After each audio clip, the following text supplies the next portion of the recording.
सुबह के 8 बजे थे। रसोई में नाश्ते की तैयारी चल रही थी, लेकिन रोज की तरह आज भी माँ और बेटी के बीच बहस शुरू हो गई। रिया, मैंने सब्जी बना दी है। अब तुम जल्दी से परोठे बना दो। तुम्हारे पापा और दादाजी को ऑफिस और दुकान के लिए निकलना है। वाह मम्मी, कमाल है। हर बार यही होता है। आप सब्जी बनाकर अपना काम पूरा मान लेती हो और फिर सारा मेहनत वाला काम मेरे सिर पर डाल देती हो। आपको पता भी है कि पूरे परिवार के लिए पराठे बनाना कितना मुश्किल होता है। गैस की गर्मी अलग और ऊपर से सबकी अलग अलग फरमाइशें। कभी किसी को कम तेल चाहिए, कभी किसी को ज्यादा। मैं कोई मशीन नहीं हूँ जो सुबह से शाम तक बस काम करती रहूं। रिया, बात को बढ़ाने की जरूरत नहीं है। मैं भी सुबह 5 बजे से उठकर घर का काम कर रही हूँ। सब्जी अपने आप नहीं बन जाती, लेकिन तुम्हें तो बस शिकायत करने की आदत हो गई है। शिकायत नहीं कर रही मम्मी, सच बोल रही हूँ। इस घर में हर जिम्मेदारी मुझे ही क्यों निभानी पड़ती है? दादी कुछ बोलती हैं तो मुझे सुनना पड़ता है। पापा को कुछ चाहिए तो मैं भागूं। आपको मदद चाहिए तो मैं करूं। कभी किसी ने सोचा कि मुझे क्या चाहिए? दोनों की आवाजें इतनी ऊंची हो गई कि हॉल तक सुनाई देने लगीं। तभी घर की मुखिया यानी रिया की दादी सरोज वहां आ गईं। बस करो तुम दोनों। सुबह सुबह पूरा घर तुम्हारी बहस सुन रहा है। रिया, तुम अपनी माँ से इस तरह बात नहीं कर सकती। और कविता, तुम भी हर बात पर गुस्सा करना छोड़ दो। मुझे समझ नहीं आता कि एक ही घर में रहते हुए तुम दोनों एक दूसरे को समझ क्यों नहीं पाती। दादी, आप हमेशा मम्मी का पक्ष लेती हैं। आपको कभी मेरी परेशानी दिखाई ही नहीं देती। सच कहूँ तो मैं अब इस घर में घुटन महसूस करने लगी हूँ। मुझे अपनी जिंदगी अपने तरीके से जीनी है। अच्छा, तो तुम्हें लगता है कि परिवार के बिना जिंदगी बहुत आसान होती है? कम से कम हर समय किसी की डांट तो नहीं सुननी पड़ेगी। रिया की बात सुनकर सरोज कुछ देर चुप रहीं। उनकी आंखों में एक अजीब सी चमक दिखाई दी। ऐसा लग रहा था जैसे उनके मन में कोई योजना जन्म ले चुकी हो। रिया अपने कमरे में बैठी थी, तभी उसके पिता रवि वहां आए। बेटा, तुम्हारी दादी पूरे दिन परेशान रहीं। तुम जानती हो ना कि वो तुमसे कितना प्यार करती हैं। पापा, प्यार अपनी जगह है, लेकिन हर इंसान को अपनी आजादी भी चाहिए। मैं अब हर समय नियमों में बंधकर नहीं रह सकती। तुम्हें लगता है कि अकेले रहना आसान है? कम से कम कोशिश तो कर सकती हूँ। अगली सुबह पूरा परिवार नाश्ते की मेज पर बैठा था। रिया, कल तुमने कहा था कि तुम्हें अपनी आज़ादी चाहिए। ठीक है, मैं तुम्हें एक मौका देने वाली हूँ। कैसा मौका? अगर तुम 1 महीने तक अपनी जिम्मेदारियां खुद संभाल सको, तो उसके बाद मैं कभी तुम्हें किसी बात के लिए नहीं रोकूंगी। सच में? हाँ, लेकिन इसके लिए तुम्हें मेरे साथ एक जगह चलना होगा। माँ जी, आप क्या सोच रही हैं? जो सोच रही हूँ वो 1 महीने बाद सबको समझ आ जाएगा। सरोज के चेहरे पर रहस्यमयी मुस्कान थी। रिया को लग रहा था कि अब उसे अपनी आजादी मिलने वाली है, लेकिन उसे नहीं पता था कि अगले दिन से उसकी जिंदगी पूरी तरह बदलने वाली है। और जिस जगह उसे ले जाया जाने वाला था, वो जगह उसके सारे घमंड को तोड़ने वाली थी। गाड़ी जैसे ही रुकी, रिया ने खिड़की से बाहर देखा और उसका चेहरा उतर गया। जिस आजादी के सपने वो देख रही थी, उसके बदले सामने एक पुराना और सुनसान फार्म हाउस खड़ा था। दादी, ये कौन सी जगह है? आप हमें कहीं घुमाने लाई हैं या सजा देने? यहाँ तो आसपास कोई घर भी नहीं दिख रहा और ये मकान तो ऐसा लग रहा है जैसे कई सालों से किसी ने इसकी सफाई ही नहीं की। बेटी, यही तुम्हारी परीक्षा की जगह है। अगले 1 महीने तक तुम और तुम्हारी माँ यही रहोगी। अगर तुमने यहाँ की जिम्मेदारियां अच्छे से निभा ली, तो उसके बाद तुम्हें कोई नहीं रोकेगा। 1 महीना यहाँ, बिना दोस्तों के, बिना मार्केट के, बिना किसी सुविधा के? जब इंसान आज़ादी मानता है तो उसके साथ जिम्मेदारियां भी आती हैं। आज तुम्हें सिर्फ आज़ादी दिखाई देती है, इस 1 महीने में तुम्हें जिम्मेदारी भी दिखाई देगी। रिया को ये सब बिल्कुल पसंद नहीं आया, लेकिन अब पीछे हटने का कोई रास्ता नहीं था। पूरा परिवार सामान उतारने लगा। रिया, पहले अंदर चलकर कमरों की सफाई कर लेते हैं। फिर बाकी काम देखेंगे। मम्मी, यहाँ तो हर जगह धूल ही धूल है। मुझे तो छींकें आ रही हैं। आखिर लोग ऐसी जगह रहते कैसे हैं?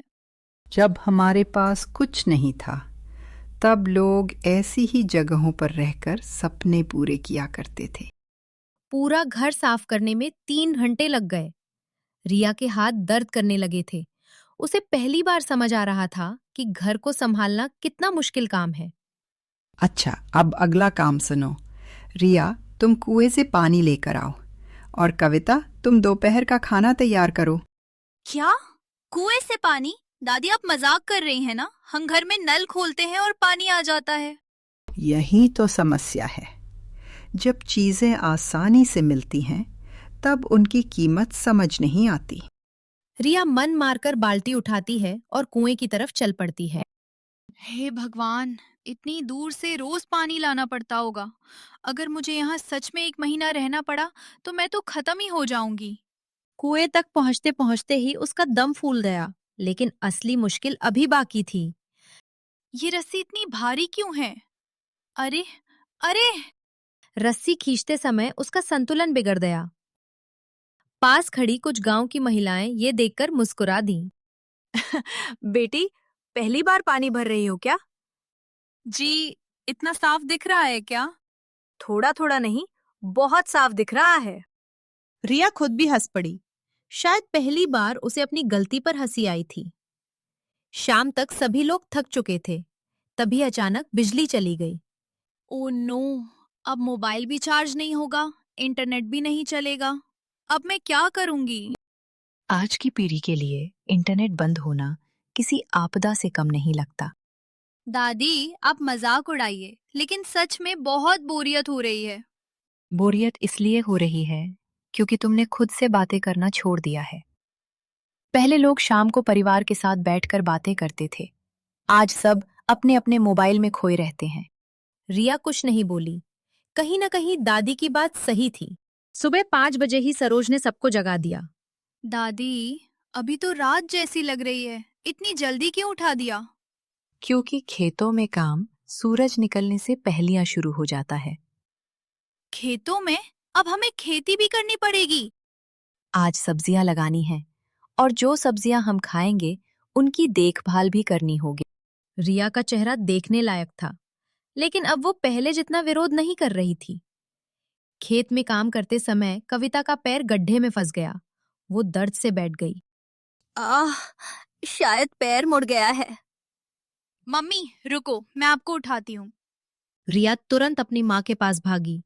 उसने उन्हें सहारा दिया और धीरे धीरे घर तक लेकर आई। कोई बात नहीं बेटा, थोड़ी देर आराम कर लूंगी तो ठीक हो जाऊंगी। नहीं मम्मी, आज का सारा काम मैं कर लूंगी। आप आराम करो। तुम अकेले इतना काम कैसे करोगी? जब आप इतने सालों से कर सकती हो, तो मैं एक दिन क्यों नहीं कर सकती? कविता अपनी बेटी को देखकर भावुक हो गई। उसे पहली बार महसूस हुआ कि रिया बदल रही है। सारा दिन काम करने के बाद रिया बुरी तरह थक चुकी थी, लेकिन उसके चेहरे पर शिकायत नहीं थी। मम्मी, एक बात पूछूं? आप इतने सालों से ये सब कैसे करती रहीं? क्योंकि परिवार सिर्फ प्यार से नहीं चलता बेटा, उसके लिए त्याग और मेहनत भी करनी पड़ती है। शायद मैंने कभी इस बात को समझने की कोशिश ही नहीं की। दूर खड़ी सरोज ये सब सुन रही थी। उनके चेहरे पर संतोष दिखाई दे रहा था। लेकिन अभी परीक्षा खत्म नहीं हुई थी। अगले दिन एक ऐसी घटना होने वाली थी जो रिया की सोच को हमेशा के लिए बदल देगी। सुबह का समय था, ठंडी हवा चल रही थी। रिया घर के बाहर बैठी सब्जियां साफ कर रही थी। तभी उसने देखा कि उसकी दादी सरोज अकेली बैठी हुई दूर पहाड़ों की तरफ देख रही थी। उनकी आंखों में एक अजीब सी उदासी थी। दादी, आज आप कुछ परेशान लग रही हैं। सब ठीक है ना? हाँ बेटी, सब ठीक है। बस कुछ पुरानी बातें याद आ गई। कौन सी बातें? सरोज कुछ देर चुप रही। फिर उन्होंने गहरी सांस ली। रिया, तुम हमेशा सोचती थी कि तुम्हारी माँ तुम्हें ज्यादा काम करवाती है। लेकिन क्या तुम जानती हो कि जब तुम्हारे पापा छोटे थे तब हमारी हालत कैसी थी? तुम्हारे दादाजी एक छोटी सी दुकान में काम करते थे। कई बार ऐसा होता था कि घर में सिर्फ एक वक्त का खाना बन पाता था। मैं खुद भूखी रह जाती थी ताकि तुम्हारे पापा और उनकी बहनें पेट भरकर खा सकें। क्या? लेकिन आपने कभी हमें ये सब बताया नहीं। हर त्याग का ढिंडोरा नहीं पीटा जाता बेटा। कुछ त्याग ऐसे होते हैं जो सिर्फ परिवार की खुशियों के लिए किए जाते हैं। रिया चुप हो गई। उसे पहली बार महसूस हुआ कि जिन सुविधाओं को वो अपना अधिकार समझती थी, उनके पीछे किसी की वर्षों की मेहनत छिपी थी। रिया और कविता खेत की तरफ जा रही थी। अचानक आसमान में काले बादल छा गए। तेज हवा चलने लगी। रिया, जल्दी चलो, लगता है बारिश आने वाली है। दोनों ने कदम तेज कर दिए, लेकिन तभी तेज हवा के कारण खेत के किनारे रखा सामान इधर उधर उड़ने लगा। मम्मी आप भर जाइए, मैं सामान उठा लाती हूँ। नहीं बेटा, मैं भी मदद करती हूँ। नहीं मम्मी, अब हर काम अकेले आपको करने की जरूरत नहीं है। मैं भी इस परिवार की जिम्मेदारी हूँ, सिर्फ सदस्य नहीं। कविता अपनी बेटी की बात सुनकर भावुक हो गई। बारिश रुक चुकी थी। पूरा परिवार एक साथ बैठकर खाना खा रहा था। तभी सरोज ने कहा, रिया, कल हमारा यहाँ आखिरी दिन है। आखिरी दिन? हाँ, तुमने अपनी परीक्षा पूरी कर ली है। कल हम वापस घर लौट जाएंगे। ये सुनकर सब खुश हो गए, लेकिन रिया के मन में एक अजीब सी बेचैनी थी। जिस जगह को वो पहले सजा समझ रही थी, उससे अब उसे लगाव हो गया था।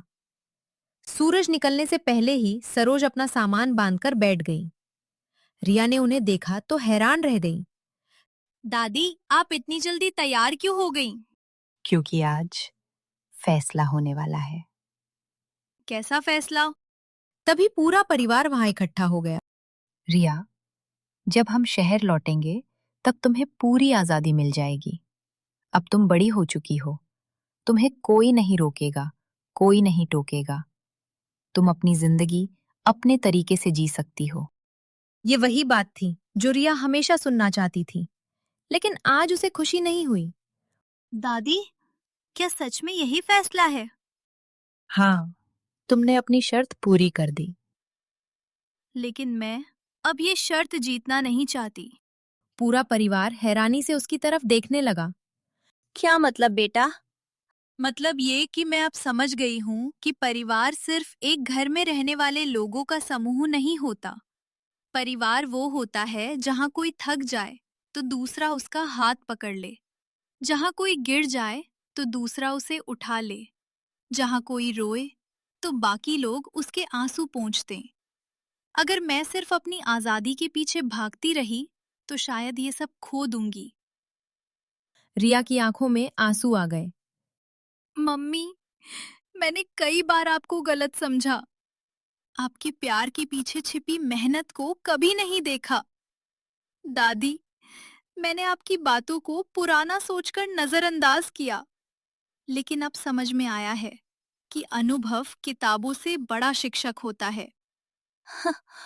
रिया, कविता ने अपनी बेटी को गले लगा लिया। उनकी आंखों से भी आंसू बह रहे थे। तो अब तुम्हारा फैसला क्या है? मेरा फैसला है कि मैं इस परिवार के साथ रहना चाहती हूँ। हाँ, कभी कभी मेरी और मम्मी की बहस होगी, मैं जिद भी करूंगी, लेकिन अब मैं रिश्तों को बोझ नहीं समझूंगी। सरोज मुस्कुराने लगी, जैसे उन्हें इसी जवाब का इंतजार था। तब शायद मेरी परीक्षा सफल हो गई। दादी, एक बात बताइए, क्या ये फार्म हाउस सच में आपका पुराना घर था? ये सुनते ही सरोज और रवि एक दूसरे को देखकर मुस्कुरा दिए। नहीं बेटा, ये घर हमने कुछ महीने पहले ही खरीदा था। क्या? मतलब ये सब एक योजना थी? बिल्कुल। हमें पता था कि समझाने से तुम नहीं समझोगी, इसलिए हमने सोचा कि जिंदगी खुद तुम्हें सिखाएगी। दादी, आप तो बहुत चालाक निकली। जब परिवार को बचाने की बात हो तो थोड़ी चालाकी भी सेवा बन जाती है। सभी लोग हंसने लगे। कुछ देर बाद पूरा परिवार सामान लेकर वापस शहर के लिए निकल पड़ा। घर लौटने के बाद भी रिया पहले जैसी नहीं रही। अब वो अपनी माँ की मदद करती थी। कभी कभी बहस भी होती थी, लेकिन अब उन बहसों में शिकायत नहीं, अपनापन होता था। और सरोज अक्सर मुस्कुराकर कहा करती थी, रिश्ते फूलों की तरह होते हैं। अगर उन्हें प्यार, धैर्य और समझ का पानी मिलता रहे तो वे हर मौसम में खिलते रहते हैं। आजादी तभी सुंदर लगती है जब उसके साथ जिम्मेदारी भी हो। और परिवार की सबसे बड़ी ताकत ये है कि वो हमें हर मुश्किल में अकेला नहीं छोड़ता।